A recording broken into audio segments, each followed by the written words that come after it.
வணக்கம், நான் சோஃபியா. இந்த வீடியோல ஒரு 39 சைஸ்க்கு ஒரு ஆல்டர் நெக், அதாவது ஐ நெக் நம்ம க்ளோஸா போட்டுட்டு மேல ஒரு சின்ன காலர் மாதிரி வரும் பின்பக்கம். அது எப்படி வெட்டலாம்னு சொல்லி உங்களுக்கு செஞ்சு காட்டுறேன். இப்ப பாருங்க, இந்த சாரிக்கு தான் நான் வெட்ட போறேன். இது ஒரு காட்டன் சாரி. இதுலதான் இந்த பிளவுஸ் அட்டாச்சு வந்திருக்குது. இந்த சாரிக்கு நம்ம எப்படி வெட்டலாம்ங்கறத செஞ்சு காட்டுறேன்.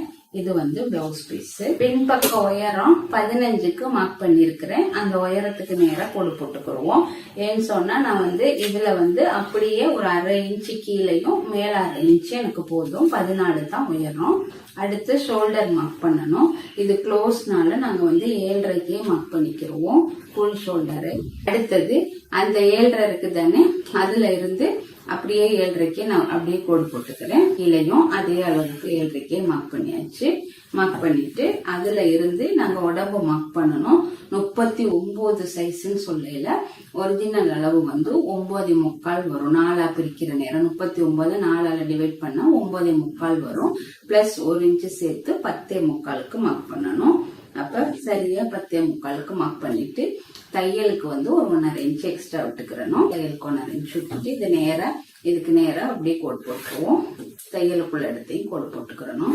இப்ப இதை அப்படியே சேர்த்துட்டு ஷோல்டர் இருக்கு தானே, இப்ப இந்த ரெண்டுக்கு நடுவுல ஒரு புள்ளி மாதிரி நடு சென்டர் பயன்படுத்திட்டு இதை அப்படியே கொண்டாந்து ஒரு 1 இன்ச்சு இந்த கேப் 1 இன்ச்சு இருக்கிற மாதிரி பார்த்துட்டு அப்படியே இதை கொண்டாந்து இதோட சேர்த்து விட்டுறணும்.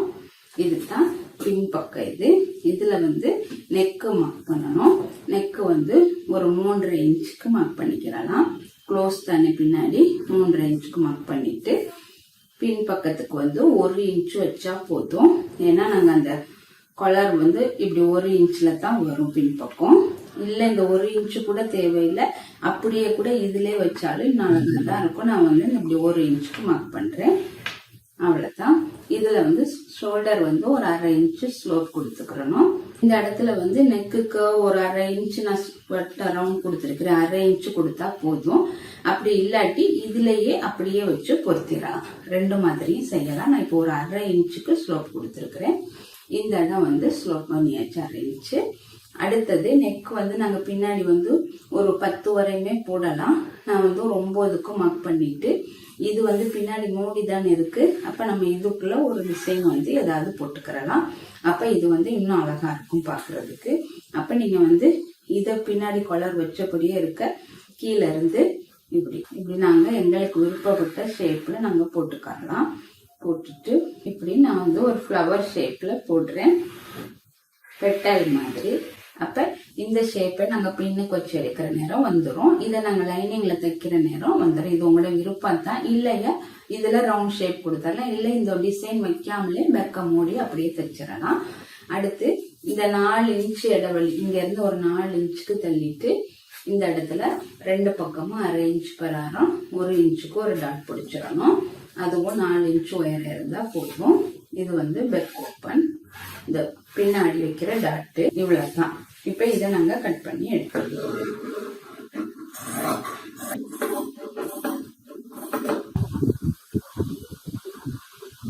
அடுத்து முன் பக்கம் வெட்ட போறோம். நாங்க மீதமுள்ள பேலன்ஸ் துணியை இப்படி ரெண்டையும் ஒண்ணா போட்டுக்கிறோம். இந்த அகலம் கூட நீட்ட கூட துணிய இந்த பக்கத்துக்கு வச்சுட்டு அந்த பின் பக்கம் மார்க் பண்ணோம் அதையே அப்படியே எடுத்து இதுக்கு மேலாலே வைக்கணும். வைக்கிறதுக்கு முன்னாடி கீழே உங்களுக்கு மடிச்சு தைக்கிறதுக்கு ஒரு அரை இன்ச்சோ இல்ல 1 இன்ச்சோ தையலுக்கு விட்டுக்கிறேங்க. பட்டி பீஸ் இதுல எடுக்க நான் இதுல எனக்கு ஒரு இன்ச்சுக்கு போதும்.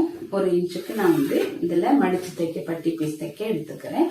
அதே மாதிரி இந்த ஃப்ரண்ட் பக்கத்துலயும் ஒரு 1/4 இன்ச்சு நம்ம இந்த உக்ஸ் பிடிப்போம், அதுக்கு இதுலயும் ஒரு 1/4 இன்ச்சு இடைவெளி விட்டுக்கிறேங்க முன் பக்கத்துக்கு தையலுக்கு. அந்த தையலுக்கு விட்ட இடம் போக இந்த துணியை தூக்கி இப்படியே இதுல வச்சிடணும். கீழையும் இந்த அகலம் கூட இருக்கணும். அதே மாதிரி இந்த இடமும் நம்மளுக்கு கூட இருக்கணும். இப்ப இந்த இடத்துல இப்படி இத சரியா வச்சுட்டு இந்த மேல இருக்குது இந்த இடத்துலயும் ஒரு 4 இன்ச்சு எங்களுக்கு உயரம் கூட வேணும். அப்ப இவ்வளவுக்கு நேரா இப்படி கோடு போட்டுக்கிறோங்க. 4 இன்ச்சுக்கு எக்ஸ்ட்ரா விட்டுக்கிறணும். அப்பதான் அந்த மேல அந்த ஆல்டர் அந்த கலர் எடுக்கிறது இந்த 4 இன்ச்சுல தான். அப்ப இத மார்க் பண்ணிட்டு இத வந்து அப்படியே அந்த ஸ்லோப் எல்லாம் இப்படியே மார்க் பண்ணிக்கிறங்க, வேற ஒண்ணும் இல்ல. அதே மாதிரி கழுத்து பகுதி, கை பகுதியும் இதுல என்ன அளவு இருக்கோ இதை அப்படியே மார்க் பண்ணி உடம்பு எல்லாம் கீழே மட்டும் நம்ம இது அவ்வளவுதான். இப்ப இந்த பின் பாட்டு வந்து நாங்க எடுத்துருவோம். இதை எடுத்தாச்சு. இங்கதான் எங்களுக்கு நெக் வர்ற இடம். இப்ப இந்த இடத்துல நெக்ல வந்து எவ்வளவு முன்னுக்கு வந்து 6 வரையும் டீப் கொடுக்கலாம். நாங்க வந்து 6க்கு மார்க் பண்ணிக்கிடுவோம். 6க்கு மேல போட்டுட்டு இத வந்து நீங்க எப்படி வேணாலும் உள்ளுக்கு இப்படி வளைச்சு கூட எடுத்துக்கலாம். இது க்ளோஸ் தானே பின்னாடி. அப்ப இதை இப்படி ஒரு ஸ்லாண்டிங்கா கொடுத்து இப்படி போட்டுக்கறலாம். இல்ல ஒரே வளைவா வேணும்னாலும் இப்படி எடுத்துக்கறலாம். அடுத்தது இந்த எண்ட் இருக்குது, இந்த இடத்துல 1 இன்ச்சுக்கு மார்க் பண்ணணும். இந்த கழுத்து முடியுது நம்ம ஷோல்டர் இந்த இடத்துல வந்து 1.5 இன்ச்சுக்கு மார்க் பண்ணணும். இந்த இடத்துல 1 இன்ச்சும் இந்த இடத்துல 1.5 இன்ச்சும் மார்க் பண்ணிட்டு சரியா இந்த கூட கொண்டாந்து இதோட சேர்த்து விட்டுறணும். அவ்வளவுதான். இப்ப இதுதான் இந்த காலர்ட பட்டி. இதை நாங்க இப்படி வளைச்சு இந்த கழுத்துல வந்து பொருத்தணும். இப்ப இந்த மேல் பகுதி முடிஞ்சிருச்சு. இந்த இடம் வந்து 1.5 இன்ச்சு கேப்பு, இது 1 இன்ச்சு. இந்த உயரம் வந்து 4 இன்ச்சுக்கு எக்ஸ்ட்ரா விட்டுருக்குறோம். இதெல்லாம் ஷோல்டர்ல நாங்க பின் பக்கம் வெட்டின அளவு தான். முன் பக்கம் வந்து இன்னொரு 1/2 இன்ச்சு நடுவுல உள்ளுக்கு குறைஞ்சு எடுத்துடணும். அப்ப இப்படி வரும் முன் பக்கத்துக்கு மட்டும், அது பின் பக்கம். அடுத்தது நம்ம டாட். இது எப்பவும் போலத்தான். நீங்க இந்த சென்டர்ல இருந்து முன் பக்கம் இந்த மார்க் பண்ணிருக்கிறோம், இந்த இடத்துல இருந்து ஒரு 4 இன்ச்சுக்கு மார்க் பண்ணிக்கிறங்க. மார்க் பண்ணிட்டு அந்த 4 இன்ச்சுல இருந்து நடு சென்டர் 4 இன்ச்சு அதுல வந்து ஒரு கோடு போட்டுக்கிடுவோம். இப்ப இதுல இருந்து இதுக்கு நேரா மேல இருந்து இந்த நாங்க செஸ்ட் பாயிண்ட் மார்க் பண்ணணும். செஸ்ட் பாயிண்ட் வந்து 10.75 வரும். மேல இருந்து ஷோல்டர்ல இருந்து அங்க 1/4 இன்ச்சு அதே தையலுக்கு போயிருந்தாங்க, அதையும் சேர்த்துட்டா 11 செஸ்ட் பாயிண்ட். அந்த 11ல இருந்து ஒரு 3 இன்ச்சு எங்களுக்கு இந்த டாட்டோட உயரம் வேணும். அடுத்தது ஒரு 1/4 இன்ச்சு தைக்கிறதுக்கு அப்ப 3 இதுல இருக்கு நேரா நம்ம மார்க் பண்ணிக்கிறணும். இதுக்கு நேரா கோடோன் போட்டுக்கிறணும். இப்ப இதுல இருந்து மேல இந்த இடத்துக்கு ஒரு 1.5 இன்ச்சு டாட் மார்க் பண்ணணும். ஷேப் கொடுக்க இந்த இடத்துல 1 இன்ச்சுக்கு மார்க் பண்ணணும். இந்த நடு சென்டர்ல இருந்து இதுல வந்து ஒரு 1.25 இல்லாட்டி ஒரு 1.5 கூட வச்சுக்கலாம்.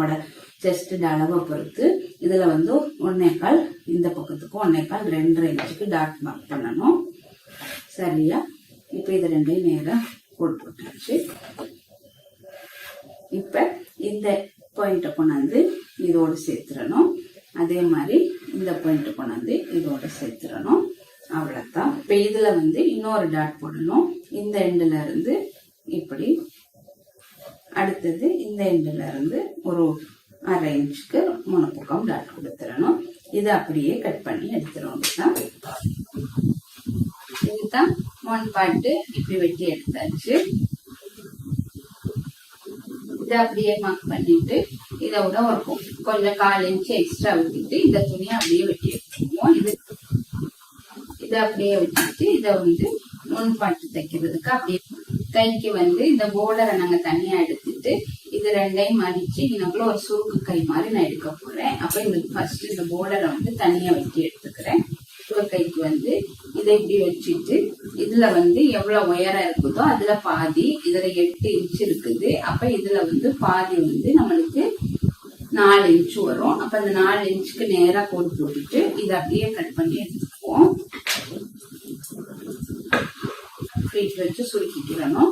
சுருக்கிட்டு இந்த போர்டரை கொண்டாந்து இது மேல வச்சு தைச்சிட்டோம்னு சொன்னா அழகான ஒரு பக்கை வந்துடும். இதை தைக்கிற நேரம் உங்களுக்கு காட்டுறேன். இவ்வளவுதான் பாருங்க. ஒரு 39 சைஸ்க்கு வந்து ஒரு ஆல்டர் நெக்கு, க்ளோஸா ஹை நெக்னு கூட சொல்லலாம்.